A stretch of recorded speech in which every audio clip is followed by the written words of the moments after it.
아멘. 오늘 말씀은 사도행전 1장 8절입니다. 네, 우리 김동진 청년 나와서 성경 봉독해 주겠습니다.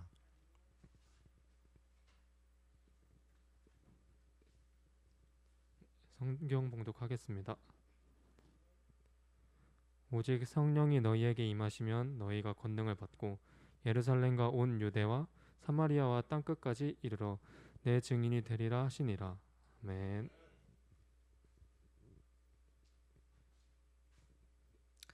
네, 성령이 하시는 일이라는 제목으로 함께 하나님의 말씀 나누도록 하겠습니다.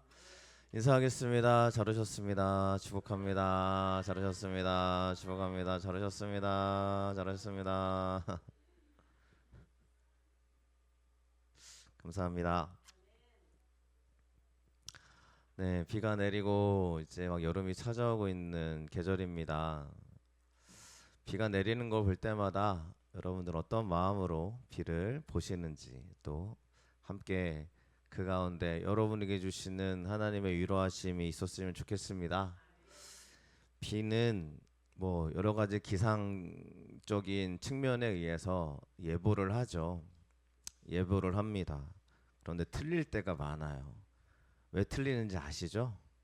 네, 기상청에 있는 분들은 늘 이렇게 예민하게 이렇게 반응하고 계신다고 그때 한번 뭐 TV나 이런 걸 통해서 들은 적이 있는데, 바뀌는 게 너무 수시로 바뀌기 때문에 이 기상의 예보를 말 그대로 예보라고 해요.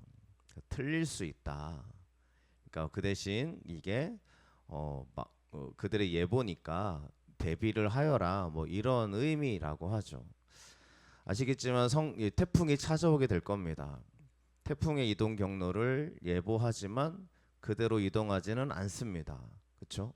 통과할 수도 있고 아닐 수도 있습니다라고 예보를 합니다. 우리가 왜 그러냐면 자연의 현상은 너무 수시로 변하기도 하고 예측이 어렵기 때문이죠. 그런데 우리는 내 인생을 늘 예측하고 삽니다. 자연도 예측하지 못하는 게 인간의 과학이고요. 우리가 그렇게 틀리는 게 이 모든 것들이에요. 네. 틀리는 게 우리의 모든 인생입니다. 그러니까 우리 인생이요, 정답이 없어요. 정답이 없어서 늘 우리가 나는 이렇게 될 거야, 저렇게 될 거야라고 말하지만 틀리는 게 우리 인생이고요. 그래서 한 치 앞도 내 삶을 알지 못한다라고 말하는 게 맞습니다. 그렇죠? 맞아요. 내 한 치 앞을 알았다면, 그죠? 죄송한 말씀이지만 축복의 말씀이지만, 네.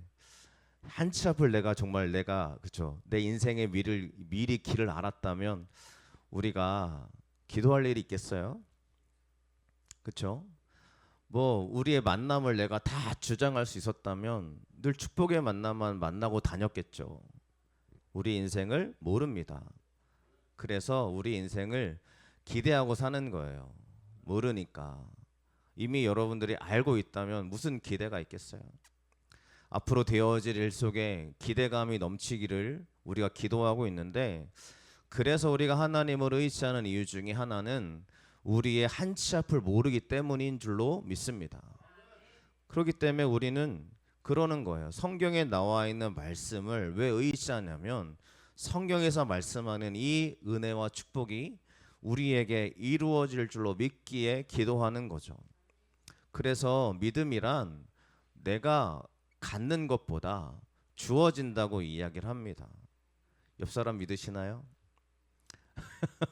옆 사람 얼마나 믿으세요? 정말 그죠? 누군가 그죠? 실험을 했는데 너무 사랑하는 사람인데 갑자기 막 총소리가 닥치면은 혼자 도망가더라고요. 그러니까 우리는 영화적인 측면으로 막 내가 감싸주고 막 물론 감싸주고 보호해주는 분들 많습니다만 그렇지 않은 사람들도 있더라는 거죠.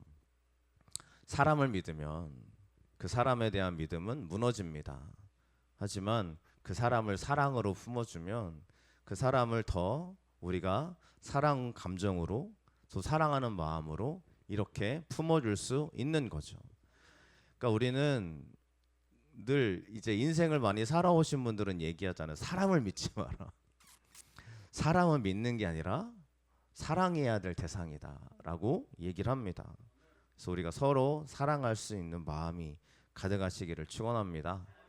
이 사람이 나한테 잘해서 사랑하는 게 아니고요. 그 사람이기 때문에 사랑하는 거죠. 하나님이 우리에게 그렇게 오늘 말씀하시는 줄로 믿습니다. 오늘 성령 강림절이라 해서 성령에 대한 이야기를 같이 나누려고 하는데요. 왜 성령 강림절이냐라는 거예요. 자, 왜 우리가 성령을 기다려야 되느냐라는 겁니다. 성령이란 아까도 얘기했지만 홀리 스피릿이라는 영어로 거룩한 영입니다. 그러니까 예수님이라는 분이 뭐 예수님은 역사적인 인물이니까 뭐 부인할 수 없는 분이잖아요. 그분이 돌아가시고 부활하셨다라는 기록들이 너무나 많아서 우리는 그 기록들을 무시할 수가 없기에 예수님이 부활하셨다라는 사실을 뭐 학계적으로도요 인정하지 않을 수가 없는 기록들이 너무 많아요. 그러면 그 예수님이 올라가신 다음에 일어난 일이 뭐였냐라면 우리는 성경 말씀에 기록되어지는 말씀을 봅니다. 예수님이 성령을 기다리라라고 말씀하고 있어요. 거룩한 영이 우리에게 임하실 거다라고 예수님 말씀하시고 이제 올라가셨죠. 예수님이 말씀하신 건 약속이었습니다. 약속은 저 사람이 믿을 만한 사람이면 지킬 것이고요. 저 사람이 사기꾼이면 안 지킬 겁니다. 그러면 예수님이 만약에 믿을 만한 분이 아니시면 이 약속을 기다릴 필요가 없어요. 그런데 우리는 예수님을 믿을 만한 분으로 여깁니다. 믿고 있는 거죠. 왜냐하면 그분이 나와 함께 하신다는 걸 우리가 믿기 때문입니다. 그 예수님이 우리 가운데 약속하셨어요. 성령이 너에게 임할 거야. 거룩한 영이 너에게 임할 거야 라고 말씀하고 있습니다. 그러면 여러분들 거룩한 영이 뭐냐는 거, 왜 성령을 우리가 왜 기다리고 살아야 되느냐라는 겁니다. 우리는 그냥 혼자 살아도 잘 살거든요. 죄송합니다. 우리 결혼하시는 이제 친구분들이 너무 지금 와 계셔서 너무 감사한데, 우리 결혼하신 분들이 많이 계시잖아요. 여러분들 결혼하고 사는 것도 우리가 너무 행복하지만 가끔 이런 생각 하잖아요. 혼자 살아도 어땠을까 하는 생각 하잖아요. 그죠? 혼자 살아도 인생은 잘 삽니다. 네, 꼭 결혼하지 않아도요 사람이 못 사는 게 아니에요. 근데 왜 결혼 왜 할까요? 누군가 쫓겨가지고요, 뭔가 해야 되니까. 그런 게 아니죠. 결혼에 대한 그 약속을 왜 하냐면 이 사람과의 약속인 거죠. 끝까지 같이 함께 하겠다라는 약속. 또 결혼을 통해서 우리가 생명의 잉태가 태어나고 생명의 이 흐름, 생명의 역사가 일어나는 것들을 보면서 결혼은 약속인 거예요. 약속. 그래서 그 약속을 뭐 현대인들이 많이 깨고 있지만, 여러분들 우리 주함께 교회에 있는 모든 여러분들에게 하나님의 이러한 축복이 일어나기를 축원합니다. 그래서 성령은 약속이에요. 하나님이 우리에게 주신 믿음의 약속. 성령이 없이도 우리 인생을 살아갈 수 있느냐라고 물어보면 세상 사람들은, 예수님 모르는 사람들은 교회 안 다녀도 나 잘 살아 이렇게 이야기합니다. 그런데 왜 우리는 이렇게 고집을 하는 걸까요? 왜냐하면 아까도 얘기했지만 우리의 인생을 내가 알 수 없고요. 성경이 쉽게 말하는 천국이라는 단어, 하나님의 나라가 있다는 단어. 우리 인생의 연수가 오래되신 분들은 죽음을 지켜보셨을 겁니다. 사람들이 죽어가는 것을 지켜봅니다. 사고로 죽어가는 것은 너무나 끔찍하고 어렵지만 정말 모든 죽음이 다 어렵죠. 근데 그 죽음을 지켜볼 때마다 제가 드는 생각이 있었어요. 목사니까 죽음을 종종 지켜보거든요.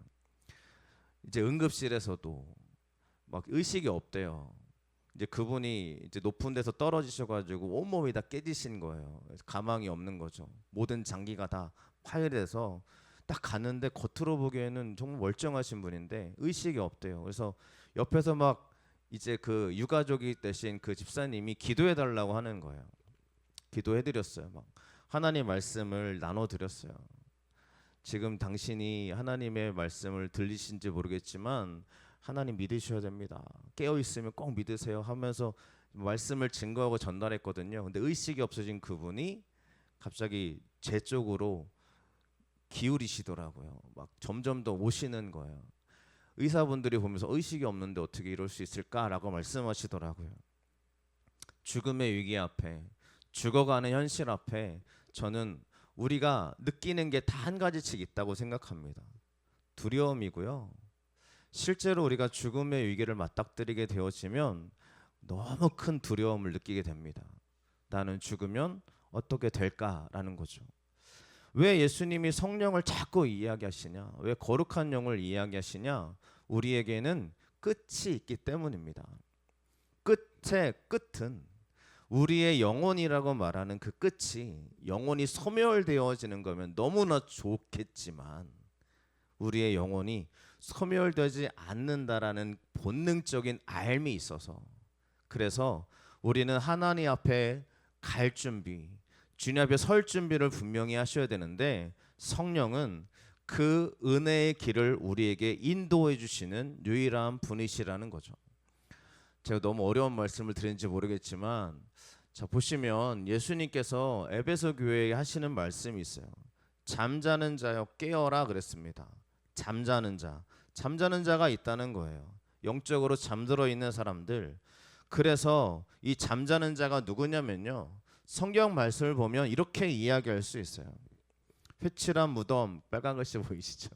잘 보이시라고 구분해 놨는데 겉으로는 아름답게 보입니다. 겉으로는 문제가 없거든요. 근데 속에는 썩어 있는 사람들이 있는 거죠. 이게 잠자는 사람이라는 거예요. 겉으로는 문제가 없습니다. 그 사람들이 누구냐면 서기관들과 바리새인들이라고 말하는데 오늘날로 말하면 교회 잘 다니는 사람들인 거예요. 예수님 잘 믿는다고 말하는 사람들이 겉으로는 멀쩡합니다. 우리요.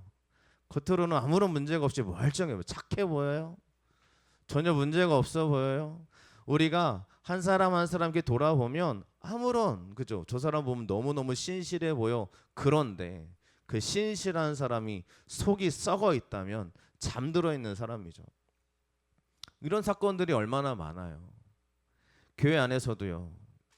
정말 신실해 보였던 중직자, 여기서 말하는 중직자는 뭐 장로님들, 권사님들입니다. 중직자가 너무 맨날 새벽마다 기도하시더래요. 맨날 기도한대요. 그래서 그 사람이 막 주변 사람들 돈을 빌리고 다닌 거예요. 나를 믿어라. 나는 그럴 사람이 아니야. 다 돈을 빌리고 다녔는데 결국은 도망쳐서 잠적해 버리고 사라져 버리는 이런 일들이 막 일어나잖아요. 겉으로는 문제가 없어 보입니다. 그래서 이 잠자는 자라라는 게 누구냐면 우리 유명한 목사님 중에 웨슬리 목사님이 계시거든요. 감리교의 모체라고 말할 수 있는 그분의 말인데요. 잠자는 자가 누구냐면 이렇게 착각하는 사람들이라는 거예요. 영적으로 병들어 있는데 나는 괜찮아라고 착각하는 사람들이 잠들어 있는 사람이라는 거예요. 죄의 사슬에 묶여 있는데 나는 자유해. 나는 아무리 죄를 지어도 상관없어. 이렇게 살아가는 크리스천들이 있다는 거예요. 이게 예수 믿는 사람들에게 하는 말이에요. 예수 안 믿는 사람들에게 너 영적으로 병들었으니까 너 지금 건강하다 착각하고 있는 거 이게 아니고요. 예수 안 믿는 사람들에게 하는 말씀이 아니라 예수 믿는 우리들에게 하는 말씀이에요. 죄의 사슬에 묶여 있어요. 여전히 죄를 범하고 있는데 나는 괜찮아라고 말하고 있는 사람들. 마귀가 그의 영혼을 소유하고 있는데 나는 평안해라고 외치는 사람들. 또 뭐 좀 심각한 표현이지만 지옥이 그를 밑에서부터 만나려고 기다리고 있는데 나는 차라리 여기서도 난 편안해라고 말하는 사람들. 종교적인 형식의 결함이 없는데 진리와 생명이 없는 사람들. 열심히 교회는 다니지만 실제 예수가 없는 사람들. 이런 사람들에게 지금 예수님 또 성경이 말하는 거예요. 깨어라. 잠자는 자들을 깨어라. 죽은 자들 가운데서 일어나라 라고 말씀하고 있는 것입니다. 그래서 성령이 하시는 첫 번째 일은 죽은 자 가운데서 일어나게 하는 것을 하나님이 우리에게 행하시더라는 거예요. 저 여러분들에게 하나님의 성령의 은혜가 있으시기를 축원합니다. 죽어 있는 걸 깨달아는 것은 하나님의 사건을 하나 보여주실 겁니다. 이거는 생각해서 되는 게 아니에요. 예수 믿는 게 생각으로 되는 게 아니거든요. 분명히 계기가 있어요. 하나의 사건이 일어납니다. 그 사건 속에 여러분들 안에 예수라는 단어가 떠오르신다면 하나님이 여러분들을 찾고 부르고 있는 중인 줄로 믿으시기를 축원합니다. 그 사건이란 매우 다양합니다.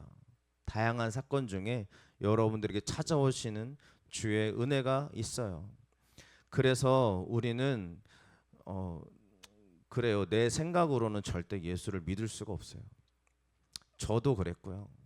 저는 목사 자녀로 태어났기 때문에 어렸을 때부터 우리 아이들처럼 그렇죠? 우리 아가들이 여기서 찬양 같이 불렀는데 기도해요. 하나님 얘를 만나 달라고서 감사하게 우리 아이들은 어렸을 때부터 뭐 수련회는 아니지만 캠프를 찾아다니면서 기도하고 찬양하는 아이들의 모습들이 좀 있어서 그래도 우리 아이들이 하나님에 대한 믿음이 생겨나고 있는 것 같습니다. 근데 저는 어렸을 때부터 목사 자녀로 태어났으니까 늘 강요당했어요. 너 목사 아들이니까, 그죠? 너 예수님 믿지? 그러면 믿죠 하고 대답을 해야 돼요. 근데 제가 점점 자라다 보고 성인이 되고 이제 중학생, 고등학생이 되면서 늘 제 마음에 드는 생각이 뭐냐면 예수 믿는 게 뭔지를 모르겠더라고요. 그래서 우리 아이들한테 가끔 물어봐요. 예수 믿는 게 뭐냐? 이렇게 물어봐요. 우리 아이들한테도 좀 제가 물어봐요. 여러분들에게도 늘 스스로 질문하시길 바랍니다. 내가 왜 예수를 믿지? 내가 왜 예수님을 믿고 있지? 한번 질문해 보세요. 그러면 답이요. 어떤 답이 나오냐면 내가 예수님을 믿는 게 아니라 그 예수님이 나를 붙잡아주고 계신다는 답이 나와요. 왜냐하면 저는 초등학교 4학년 때 예수님을 만났다라고 고백하거든요. 그때 예수님 앞에 내가 목사가 되겠습니다라고 선언을 했어요. 그 사건이 너무 명확해도 지금도 기억이 나요. 그러니까 이게 사라지질 않는데 그때로부터 제가 믿음으로 살아왔어야 되는데요. 아무도 저를 그렇죠 스스로 해야 되는데 그러다 보니까 제가 많이 어려워진 거죠. 이 머리가 자라다 보니까 예수님이 계신지를 모르겠더라고요. 그러다가 사건이 일어납니다. 한 사건. 제가 신학생이 되어서 예수님에 대해서 정말 목사로 살아야 되려면 예수님을 내가 진짜 믿어야 되는데 제 마음에 그런 게 없어요. 그냥 하루하루 살고 있어요. 확신이 없어요. 그래서 제 마음에 의심의 두려움이 찾아온 거예요. 예수님이 계신가? 내가 그동안 그렇게 공부해 와서 내가 믿고 있다고 착각하는 건가? 하도 많이 들어왔으니까 예수님이 계시다고 들어왔으니까 그런가 보다 하고 내가 생각했나? 그때부터 하나님 앞에 더 기도하기 시작을 했습니다. 더 찬양하기 시작을 했고요. 그러다 진짜 예수님이 제 안에 찾아와 주셨어요. 그게 이제 성령의 역사라고 늘 얘기를 합니다. 웨슬리 목사님도 그 얘기를 해요. 웨슬리 목사님도 믿음의 확신 없이 선교사로 선교 나갔다 오시고요. 믿음의 확신 없, 그러니까 믿음에 대한 이런 고백이 없이 열심히 기도 많이 했대요. 근데 갑자기 자기 안에 의심이 찾아온 거예요. 나 예수님 믿는 사람인가? 그러다가 성령의 역사하심으로 말미암아 그 인생이 변하게 되어지는 게 자기 저널에 기록되어져 있어요. 저도 그랬어요. 주님이 저에게 어느 순간 다가오시더라고요. 와주셔서 저에게 막 따뜻함을 부어주시더라고요. 개인적인 체험으로 치부할 수도 있겠지만 그 한 가지 사건이 지금도 너무 저를 명확하게 붙잡아 주시고 그 다음부터 일어나는 일들은 저의 의지와는 상관없이 늘 하나님이 저를 이렇게 이끌고 가신다라는 고백을 할 수밖에 없게 되더라는 것입니다. 성령의 은혜는 우리를 그 자리에 머물게 하지 않습니다.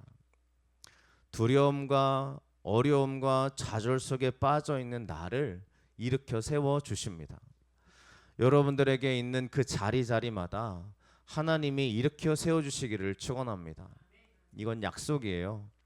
하나님이 여러분들에게 반드시 이런 축복의 은혜를 부어 주시기를 축원합니다.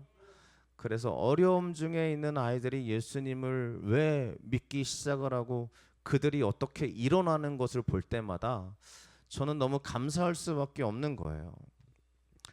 여러분들에게 하나님의 축복이 일어나기를 축원합니다. 자, 주님이 말씀 가운데 성령은 우리를 일으켜 세우신다 그랬잖아요. 그러면 그 성령이 우리에게 오셔서 하시는 일들이 있습니다. 오늘 한 절만 읽었어요. 자, 성령이 너에게 임하시면이라고 이야기합니다. 아까도 얘기했지만 성령이 오시는 겁니다. 여러분 믿음을 착각하지 마세요. 나 예수 믿어라고 해서 믿는 게 아닙니다. 자, 똑같아요. 제가 늘 말씀을 드리지만 어제도 제 생일, 최근에도 제 생일이라서 이제 먹을 걸 사주신다고 이제 사주신 그런 분이 계십니다. 그래서 같이 먹고 왔어요. 이제 제가 설명하겠죠. 그게 이제 맛있는 음식이었으니까 제가 설명합니다. 너무 맛있어. 맛도 막 칼칼하고 거기에 들어가 있는 고기와 뭐 부추와 이런 것들이 너무 맛있게 먹었어. 너 한번 먹어봐 이랬어요. 제가 그랬어요. 근데 여러분들 그거를 내가 안 먹어보고요. 맛있더라. 난 너무 맛있어라고 이야기할 수 있어요? 안 되잖아요. 먹어봐야 알 거 아니에요. 그죠? 근데 우리가 가끔 예수 믿는 사람들이 그래요. 나 예수님 믿어라고 말하는데 우리가 예수님에 대한 은혜를 모르고 이야기하는 사람들이 있어요. 경험해 보지 않은 거예요. 그래서 우리가 착각하는 사람들이 있습니다. 성경 공부 많이 해서 예수 믿는 게 아니에요. 내가 뭔가 지적으로 동의한다고 예수 믿는 게 아니라고요. 그래서 교회 안에는요 그런 사람들이 있어요. 내가 시작하는 사람들이 있고요. 하나님이 시작하는 사람들이 있어요. 여러분들에게 하나님이 시작하는 게 진짜 믿음이라는 걸 아시기를 축원합니다.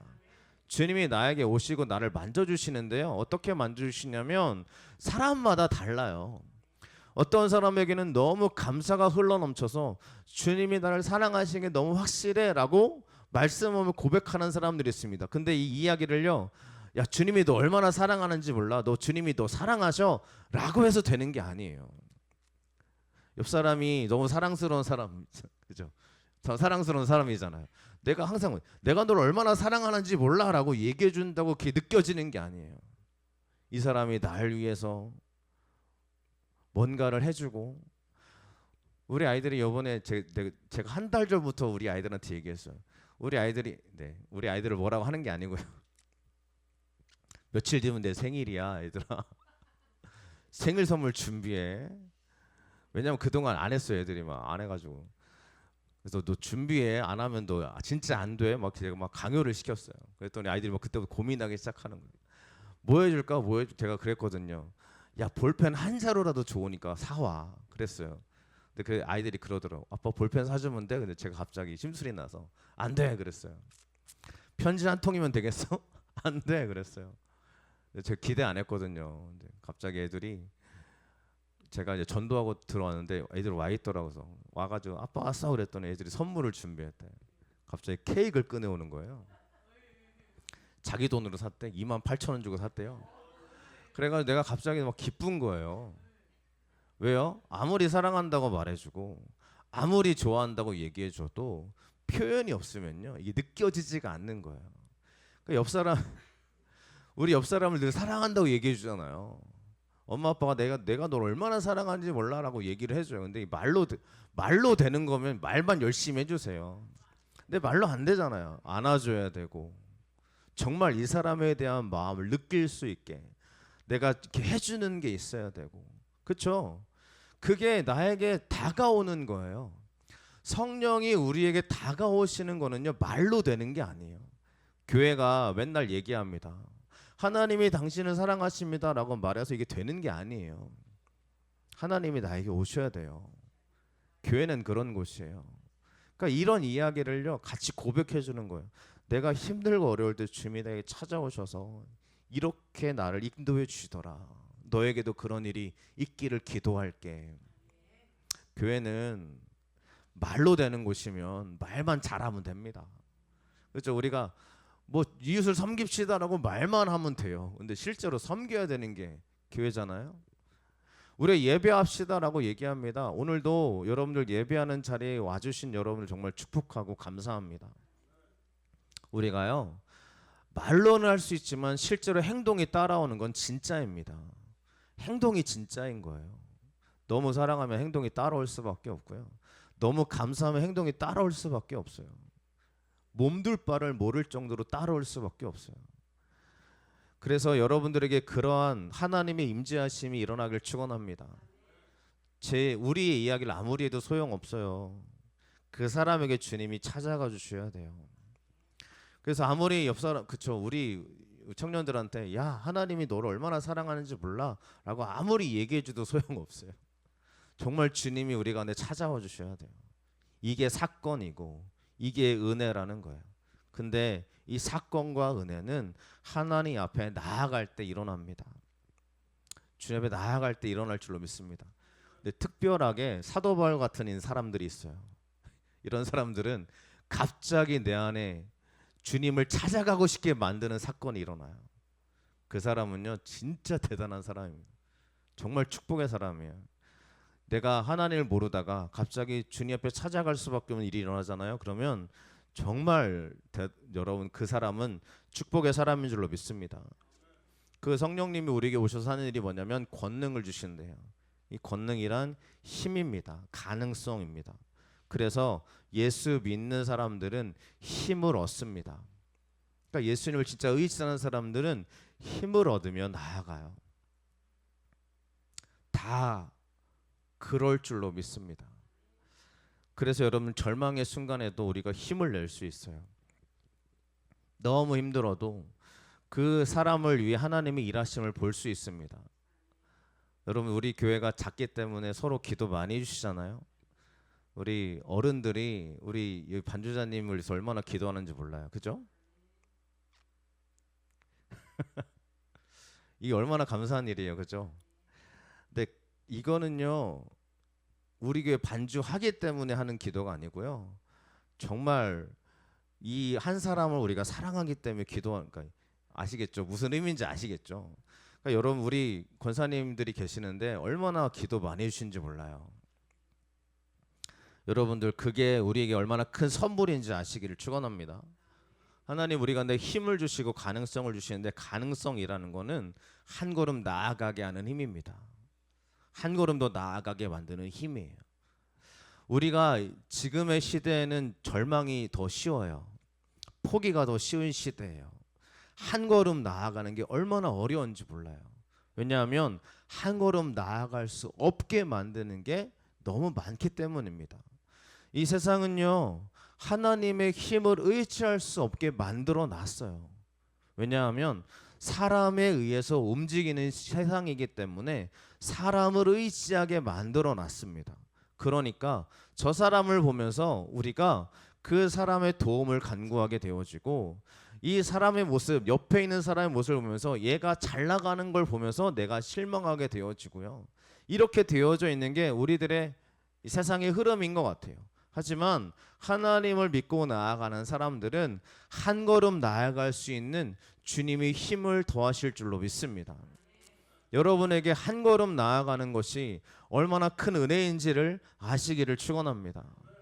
오늘도 한 걸음 살아갈 수 있는 거예요. 가끔 우리 목사님들이 저에게 물어봅니다. 잘 지내? 여러분들 서로에게 물어보죠. 잘 지내? 물어보시죠. 그럼 여러분 그 질문에 어떤 생각이 드세요? 저는 잘 지내라고 물어볼 때마다 제 마음에 새기는 게 있어요. 오늘 하루를 살자. 오늘 하루. 내일은 여러분들 내일은 어떤 일이 일어날지도 모르고요. 솔직히 말씀드려서 내일이 안 올 수도 있어요. 왜냐하면 30대 심장마비로 돌아가신 분들 굉장히 많더라고요. 갑자기예요, 갑자기. 내일이 안 올 수도 있어요. 오늘이 얼마나 중요한 시간이에요. 내일이 되면 또 오늘이잖아요. 그러니까 오늘을 사시기를 바랍니다. 그러니까 내일 해줄게. 내일 너에게 해줄게. 이게 아니라 오늘 해주시기를 바랍니다. 오늘이 가장 행복한 여러분들이 되시기를 바라고요.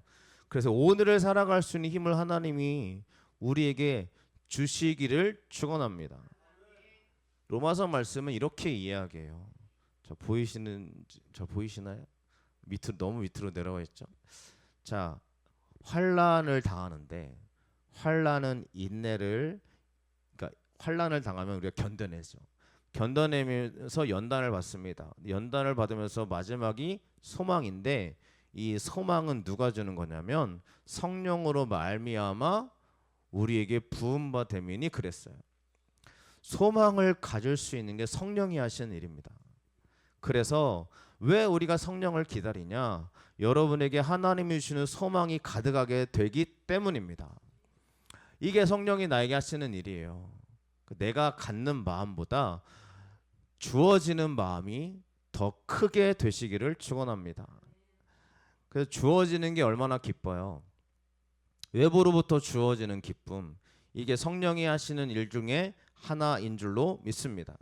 그럼 마지막으로요, 성령의 충만. 그래서 그래 내가 알겠습니다, 성령 충만함을 받기를 원해요 라고 했을 때, 주님 나에게 임해 주세요, 나와 함께 해주세요 라는 마음이 들었을 때 우리에게 하나님이 하시는 일이 무엇일까라는 것입니다. 여기서 말하는 증인이 되리라, 오늘 이제 한 절만 읽었기 때문에 이 말씀으로 나누고 있는데, 증인이란 뭡니까? 증인 너무 잘 알죠? 네, 증인이란 자기가 경험한 거를 그대로 밝히는 거, 있는 사실을 그대로 이야기하는 거. 위증하면 안 되잖아요. 증인, 예수님의 증인으로 우리를 삼아 주시는데, 하나님의 일을 증거하게 만드는 것을 성령이 하게 하시더라는 거예요. 그래서 너 예수님 꼭 믿어야 돼 라고 말하는 거는 여러분들 그냥 하는 이야기가 아니라는 걸 우리 마음으로 조금은 생각해 주시기를 바랍니다. 왜냐하면 내가 알고 있는 하나님이 너에게도 알기를 원해 라고 말해주는 그 말은 그냥 하는 이야기라기보다 정말 그래요. 저도 이제 전도를 하고 있고 지나가는 사람마다 만나면서 이야기를 합니다. 우리 교회입니다, 예수님 믿으세요 라고 얘기를 해요. 근데 그 말에 그분에게 정말 하나님이 그분에게 임했으면 좋겠다라는 마음으로 해요. 왜냐하면 내가 믿는 하나님이 가짜고, 제가 목사니까 여러분들 아셔야 돼요. 제가 목사니까 직업처럼 여겨서 여러분들에게 그냥 저 사람이 있는 지식을 전달하다 보다 이렇게 생각하시지 마시고요. 제가 목사인데 제가 하나님에 대한 믿음의 고백이 없이 설교하고 증거하면 가짜잖아요. 근데 내 안에 있는 하나님을 왜 자꾸 얘기를 드리냐?